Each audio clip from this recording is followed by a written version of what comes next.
Thank you for joining me today. Wow, I'm excited about our program. I'm excited because so much is going on. Matter of fact, I was talking to someone, I said, it used to be that the type of news that we've seen in the last 1 or 2 weeks, it wouldn't occur in 4 months or 5 months. How wonderful to know that with all that's taking place, we have God's word. Matter of fact, by the time we're done today, even at the beginning of this program, I want to show you some verses. I just want you to see how these things fit perfectly with what God is saying in his word, written 2,000 years ago and more about the last days. But the headline that kind of dominates everything, at least in my mind, is the one that you're looking at right now. Isn't that incredible? Is a way to eternal peace through the chaos and flip-flops of today's world.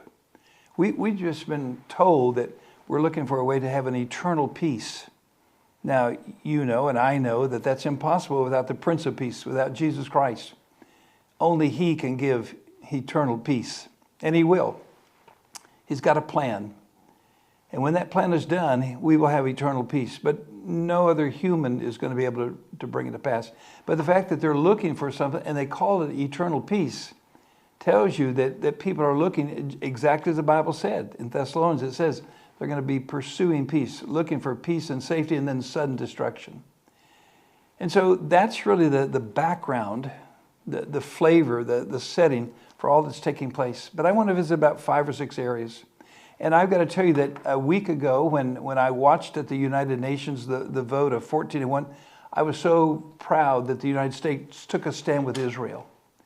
I thought, wow, what a way for the United States to solidify its commitment to Israel. What a way for them to take a stand against the rest of the world, saying, hey, we're standing with Israel. We're standing with God's word. We're standing with Genesis 12. And little did I know that things would change. But I want to look at that high note. I want to look at that bright spot and watch our ambassador to the United Nations give an elegant speech. I love the fact that she raised her hand, no, we're opposed to it. She was wearing that red blouse just to make sure that everyone saw her hand. And now we'll listen to what took place in her speech. It's wonderful. It's worth hearing because that's where we need to anchor ourselves in the position of having God's blessing. Depressingly, we've seen this before. Raise their hand. 14-1. 14 members of the Security Council voting for a ceasefire in Gaza. Those against. But it's blocked by one, the United States. This, its 6th veto on Gaza in almost 2 years. US Representative Morgan Ortagus claimed that passing this resolution would have helped Hamas. Council members ignored when the United States made clear that this resolution was unacceptable. The Council instead adopted for performative action designed to draw a veto that extends Hamas terrorists and those who fund them and support them and gives them a lifeline. This draft resolution was drawn up by the 10 non-permanent elected members of the Security Council. The ambassador of one of them, Algeria, repeatedly apologized to the people of Gaza. Forgive us because this council could not save your children. More than 18,000 of them have been killed by Israel. Palestine was represented at the meeting by its ambassador Riyad Mansour, who's based permanently here in New York. However, next week, when world leaders gather at the United Nations, President Mahmoud Abbas will not be present. That's because he and other top officials have not been granted visas by the US. And it's also why the UN General Assembly on Friday will be voting on a resolution to allow him to participate remotely. James Bays, Al Jazeera at the United Nations. Well, good for America. Good for us taking a stand, a biblical stand. Not just a decent stand, but a biblical stand. And the fact that Algeria says, well, apologize to the 18,000 children. I want him to apologize for those that came to refill the place of those that were slaughtered. Because additional recruits are brought in, many of them children. And so I think it's a way of saving lives, not of expending lives. They're terrorists. Unfortunately, they're terrorists and they're being raised to be terrorists. So with that as a backdrop, and with I'm going to say an optimistic looking forward to this whole week, I just want to flip on a screen some pictures or some verses. These are being fulfilled as we think right now. Matter of fact, I could add to it several more. Joel 3, don't divide my land. That's what God said. When we begin to divide the land, take it away from the Jews, God says, be careful. My judgment's going to come. That's why I wanted America to side with Israel so bad. Ezekiel chapter 38 says this, when you think peace, the enemies come. You see, in Ezekiel 38, when Israel thinks that they're safe, when they can put their children back in the street, that's when the enemy comes. That's when Russia draws its armies together and invades with Turkey and Iran. Or Ezekiel 39 says when all the nations desert you, including the United States, God says, I will deliver you. But I want you to know the deliverance is of God. It's not of man. It's not through your wonderful military intellect. It's not through your friends, even the United States. But God will deliver you. It's God's way of getting Israel's attention. Zechariah chapter 12, all the nations are going to desert you. Yes, all the nations, including America, are going to desert you. That may well come after Christ comes back in the rapture. Or Daniel chapter 9, he talks about how sacrifices are granted, but the peace process that is with a peace treaty required will take an Antichrist. Yeah. So with Israel so ready to do sacrifices, we've covered it many times. The red heifer ashes, the Temple Institute, ready to do sacrifices. But they're allowed to do so because of controversy only when there's a peace process that eventually everyone says it's failed. It'll need an Antichrist to confirm it, Daniel chapter 9. Or Revelation chapter 30, it talks about an Antichrist. And he'll show his true colors because he's going to require a mark, an image, an ID card to even do business, to buy, sell, or trade, or to travel. Wow, we're watching that take place. Matthew 24, it says there's going to be wars. There's going to be rumors of wars. In other words, the world's going to be bubbling over. The UN said of the United Nations, the Secretary General is the proper title, not the President, but the Secretary General. He said, the earth is on fire. That's how many wars there are. There'll be wars, there'll be rumors of wars. We're going to watch this. And I add to it 2 Timothy chapter 3, perilous times will come. We're watching that. So with such a great start, with the United States standing with Israel, blocking the Palestinian referendum for the moment, the ridiculous ceasefire that would allow Hamas to strengthen itself, I thought, wow, I look forward to this week. But here's what happened. Take a look at this headline. Seeking eternal peace in the Middle East. And it gives the full text. And so here's Trump and Netanyahu. And it began with Trump pressuring Netanyahu to apologize to Qatar. I don't know why he'd have to apologize to Qatar. Qatar is not our friend.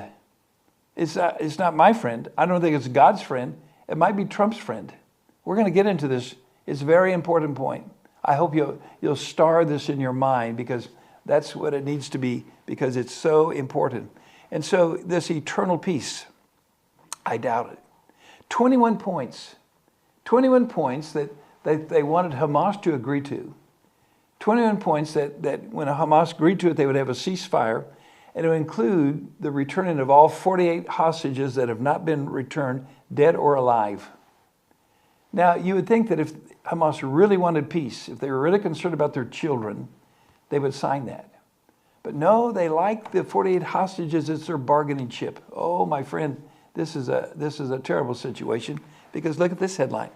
The Arab and Muslim states back Trump's Gaza plan. They say they're ready to work with the United States to finalize a deal. Do you notice that it doesn't say Hamas is there? No.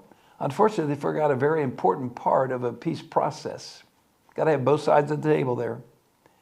And so while they may have been optimistic about it, I want you to notice that right next to Trump, just on his right, on your left, is the president of Turkey, Erdogan.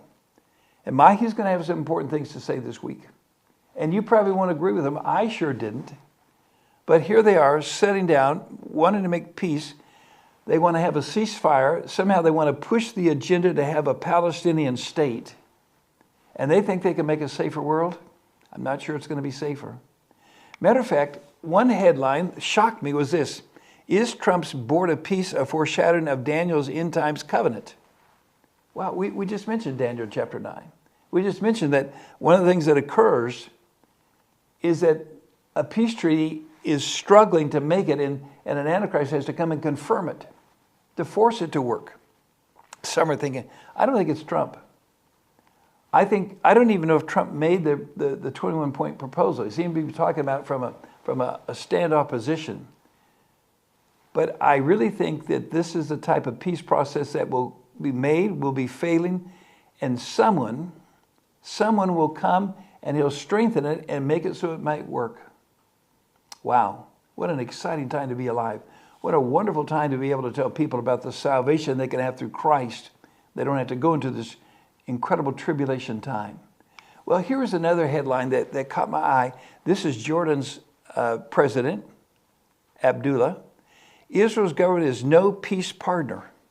Now, this is the nation closest to Israel, right across the border. And he says Israel's no peace partner. When has Israel done anything to Jordan but treat them kindly with water, with solutions for crops, with jobs for their people, and even aid?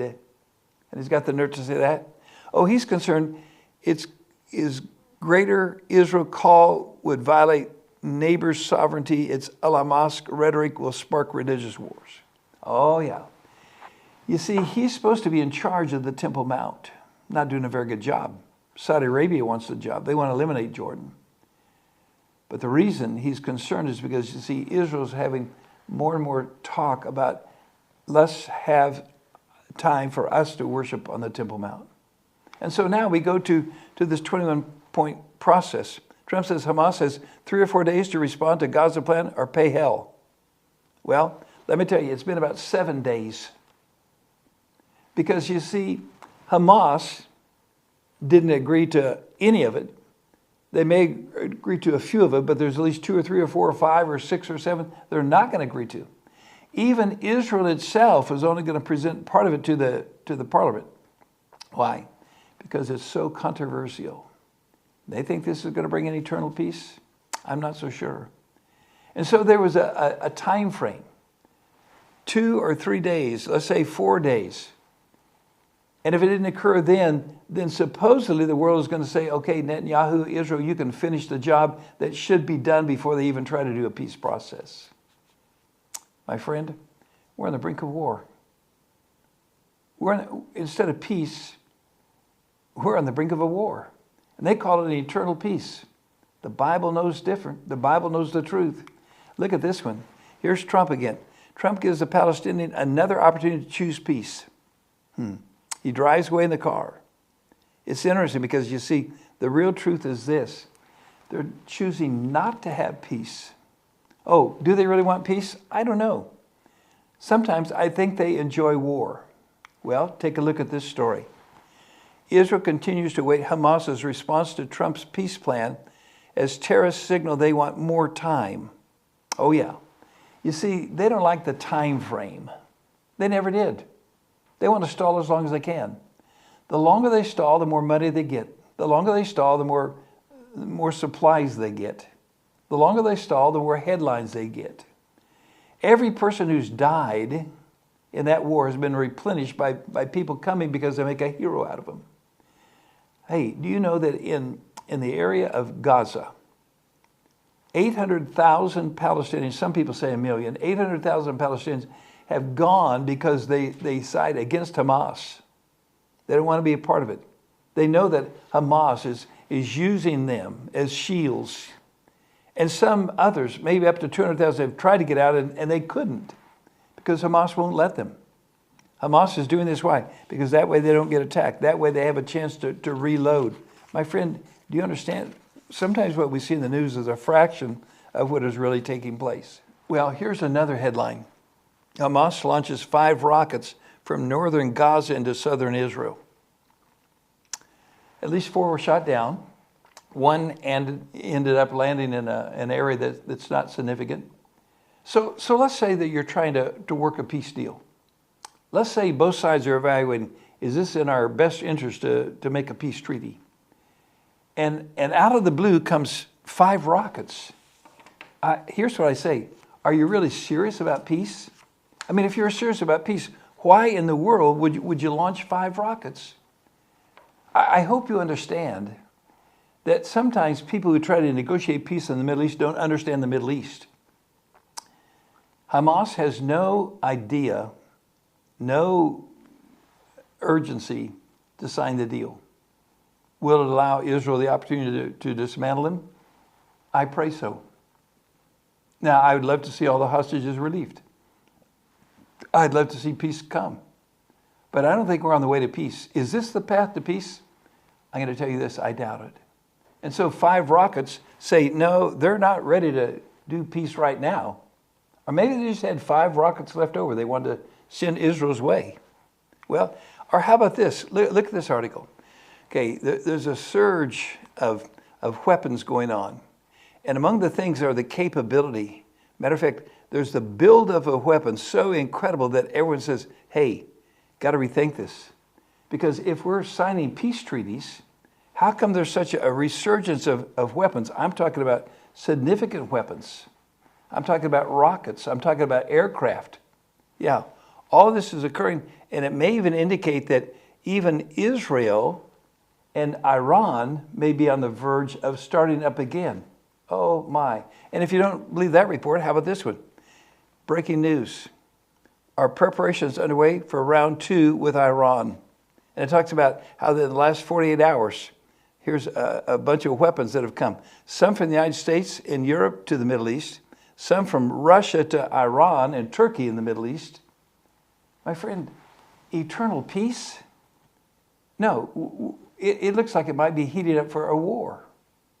Or how about this headline? Look, a Hamas official told the BBC that the group is expected to reject President Trump's Gaza peace plan, insisting it will not disarm, give up its weapons, or agree to international stabilization force. I think those are some true reports. My friend, do you understand that while we're talking the headlines in our country of eternal peace, and all the good things are going to come, it appears to me that we may be on the brink of war even closer than we've ever been. Now, just recently in Israel, there's been a couple special holidays. And so this is one of those holidays that I think is important. Israel marks 10th Yom Kippur. Why? As Hamas mulls Trump's offer, an army fights in Gaza. So here's Hamas launching rockets.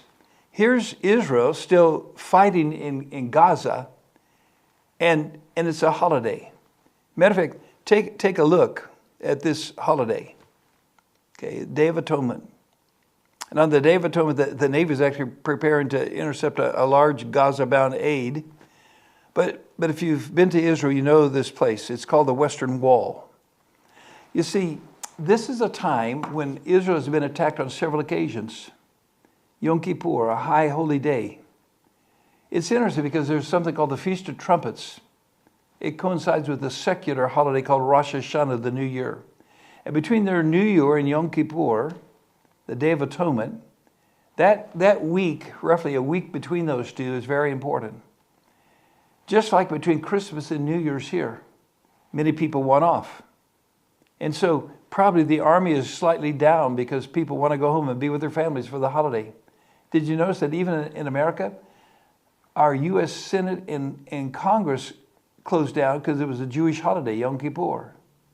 And so this is an important time.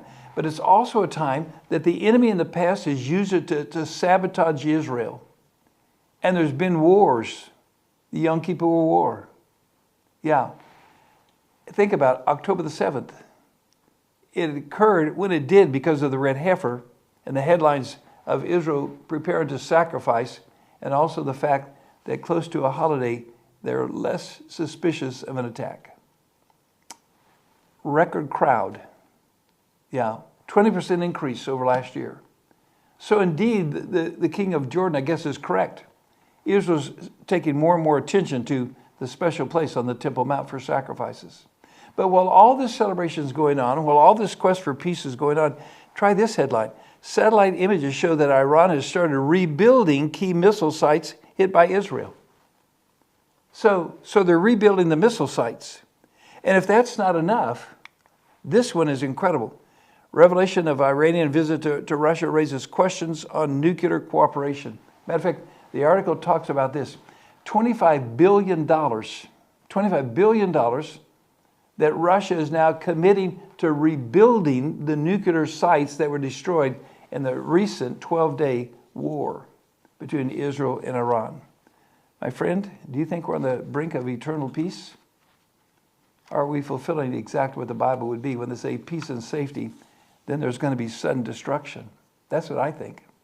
Well, take a look at this. Iran's Air Force received a batch of Russian MiG-29s. So are we coming close to peace? Here's Iran that we thought, well, it was destroyed, at least temporarily. Now their nuclear sites are being rebuilt by Russia. But we know that Russia and Iran teamed together. Russia, Iran, Turkey, they teamed together. And they're going to come against Israel.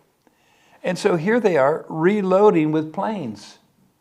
My friends, these headlines are so incredible that how could you think that we're on the brink of eternal peace? It's an optimistic prayer, but it's not occurring yet. And I also think that it's even entangling other people. For example, just take a look at this headline. U.S. to provide Ukraine with intelligence for missile strikes deep inside of Russia. Oh, wow. So now the United States is going to get more involved in the Ukraine-Russia situation. I don't think it's healthy. But you know what? I think it's also going to involve Israel in a way too. But just take a look at the headline. Do you understand we've taken a bold step to get involved in the Russian-Ukrainian war? We're already a bold step involved in the Israel versus the world war. And we have Iran and others that are siding against us on every account, including Turkey. Well, this headline doesn't surprise me. Maybe it will you. Israel no longer neutral in the Ukraine-Russia war. They're going to supply Kiev with a Patriot system. And of course, that comes from us. Wow. My friend, do you understand the knot? Do you understand the tension that's worldwide? And it's coming closer and closer. But I want to throw another curveball into the whole situation. Because just recently, I've noticed a very change in our tone because Trump signs order considering attacks on Qatar as security threat to the U.S. Now think about this. If someone attacks Qatar in the Middle East, that's a security threat to the United States. I wonder why he doesn't say that about Israel. I thought we were closer to Israel than we were to Qatar. Matter of fact, it seems like Qatar has actually housed some of the terrorist organizations. Yeah. Let's do a little investigation on Qatar. Because by the time I'm done, I want you to see that the finger of trying to make peace is putting together some very strange partners. And I'm not sure that I like the looks of all of them. How about you? Wow. Is this the way to eternal peace? May I just suggest to you right here that the way to eternal peace is through salvation in Jesus Christ. And we're not looking in this particular situation to salvation in Jesus Christ. We're looking at trying to do it on our own terms and our own ways. My friend, it has never worked before and it won't work now. So here he is saying that you attack Qatar, it's going to be the same as attacking us. And then he goes on to talk about this. Hey, he says in the Gaza war, well, we got a new partner. And our new partner is Qatar. And he talks about we'll regard Qatar's territory as our territory. So in this whole process, make sure you don't touch Qatar. Why all of a sudden are we so interested in Qatar? Could it have to do with having the same values? Probably not. Could it have to do with money? Probably so. Isn't it funny how money often makes partners of people? Well, the next headline will help explain this. Our friends, the people of Qatar, Trump gives the monarchy of the Arab country a U.S. defense guarantee by executive order. Unbelievable. My friend, that's this month of October. And he just said, we're partners. If someone attacks you, I remember the Bible, remember it said, okay, if someone attacks you, well, we'll come and we'll help you. We're doing that. Not with Israel, we're doing it with Qatar. Now, why am I so suspicious of Qatar? Well, here's one reason. I just want you to see what is Qatar really invested in.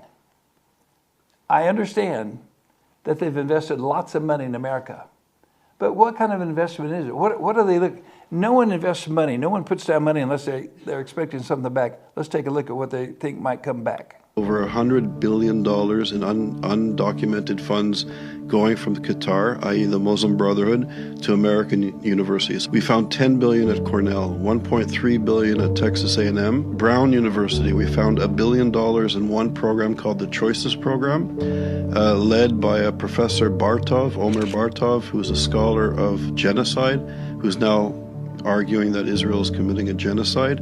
Interestingly enough, he's running this project that got $1 billion from the Qataris, and they're creating curriculum for over 8,000 schools across the country, erasing minorities from the Middle East, erasing Jewish presence from the Middle East, erasing Christian presence from the Middle East, and inculcating children across the United States in this anti-Semitic, anti-Christian, anti-democratic curriculum.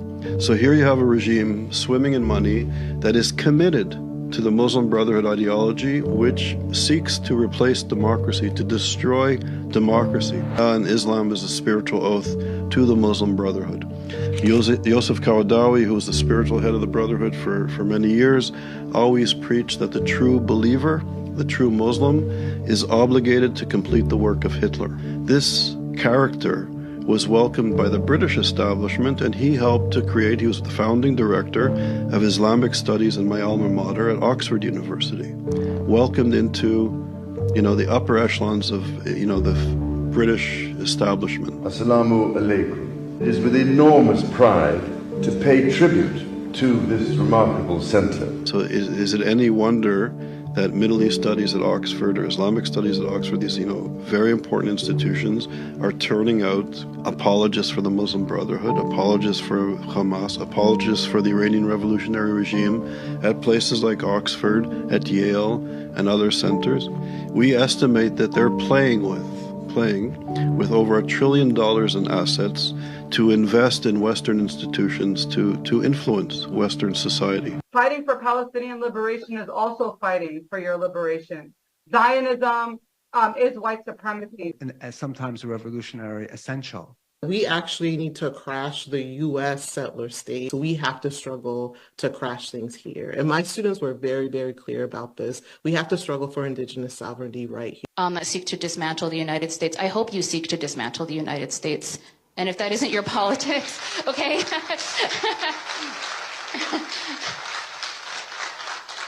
I speak as if everybody has this commitment.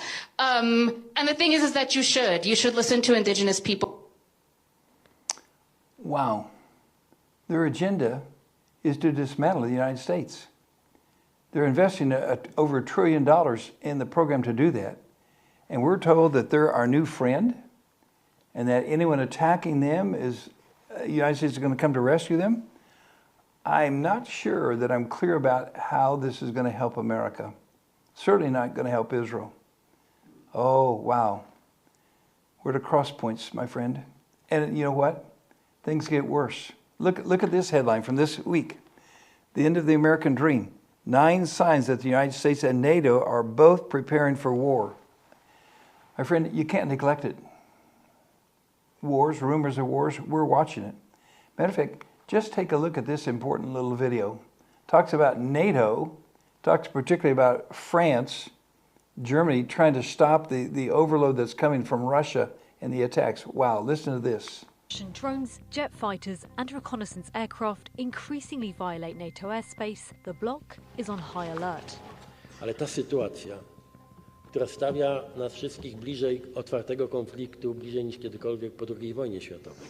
If Russia is allowed to push the limits of what it can do without retaliation from NATO, this could spin out of control. Here's how Russia is pushing NATO's boundaries and what could happen next.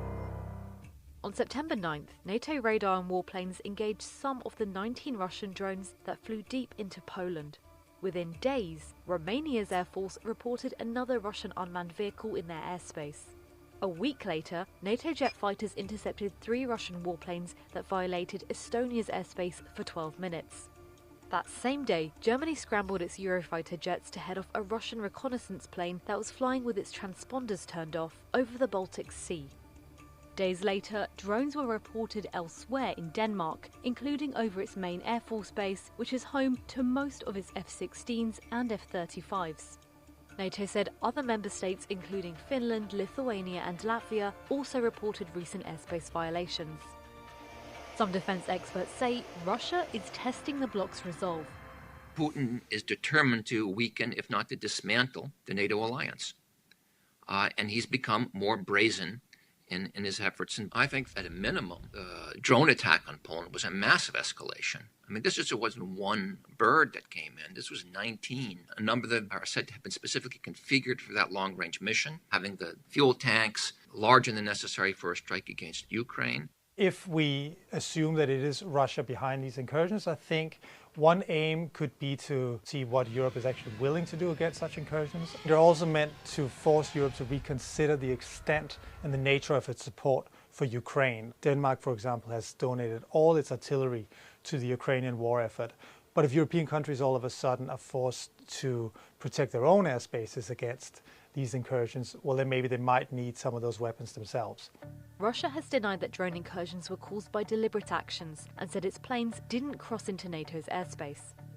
But President Donald Trump says European members of the bloc should respond with force. Mr. President, do you think that NATO countries should shoot down Russian aircraft if they enter their airspace? Yes, I do. If you shoot down a Russian jet, that would dramatically escalate tensions with Russia and lead to a massive diplomatic crisis. But we don't frankly know how Russia would react. And I think that's a step that at least we haven't seen NATO willing to take quite yet. So far, European countries have chosen a more cautious approach. Following the incursions into their airspaces, Poland and Estonia called for consultations with the North Atlantic Council. If NATO countries were to shoot down the drones, well, that also poses some challenges. If these drones don't pose a direct military threat to a country, then it's probably riskier to shoot them down because these drones are going to hit something when they land on the ground. And finally, if European countries were to make a habit out of shooting down drones, well, then they could quite quickly drain large parts of their missile arsenals. And there are high costs involved. Some Polish military experts estimate that the operation to take down the cheap Russian drones would have cost around $8 million. And of the 19 drones that entered Poland's airspace, only 4 were downed.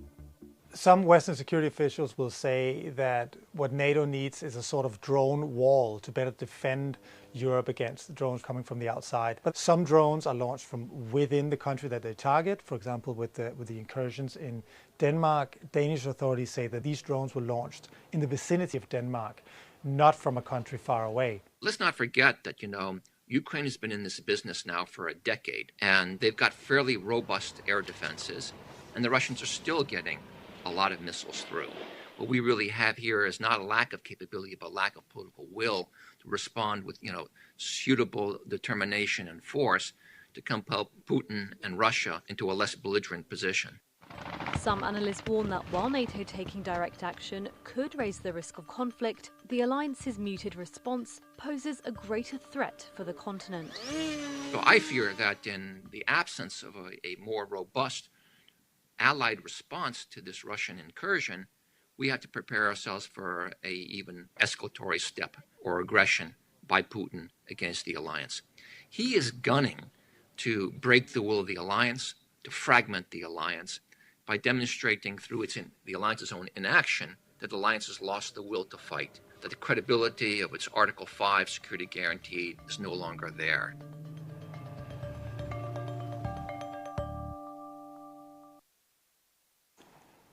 Yeah, what a story.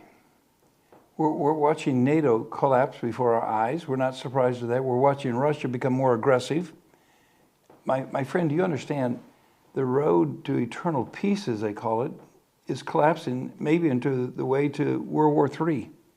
And if that's not bad enough, take a look at this headline. I mean, this just was released.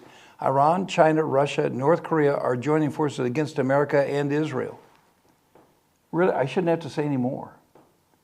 Look, the Bible is true. The search for peace is imaginary because they're trying to do it without Jesus Christ. Oh, it will come, but it'll come with an antichrist. Time and time again, people are trying to maneuver it.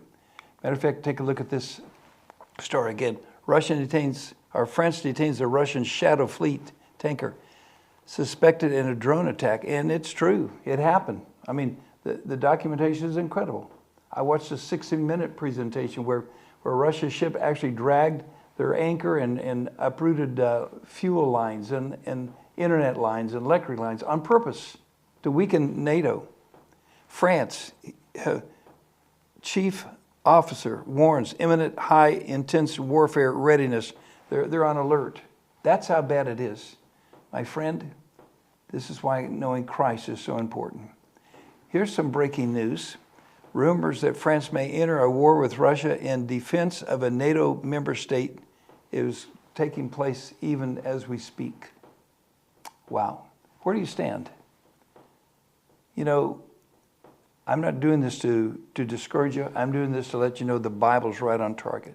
Well, we're going to break our production today at this point. I knew when I started I had so many things in my mind and on my heart to share with you that I probably wouldn't get through it in one lesson. So we'll continue it next week if the Lord tarries. But my friend, do you understand what an important time in history we're living?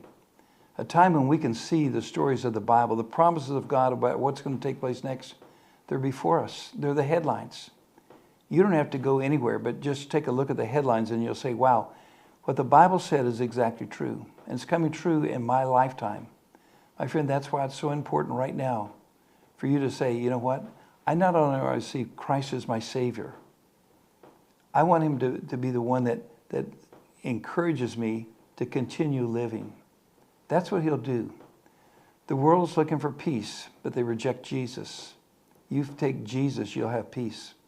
The world's looking for a future. You take Jesus, you've got a future. The world's looking for life out of all the chaos. You take Jesus, you have eternal life out of all the chaos. Thank you for watching today. We look forward to having you join us again next week when we conclude the message. God bless you.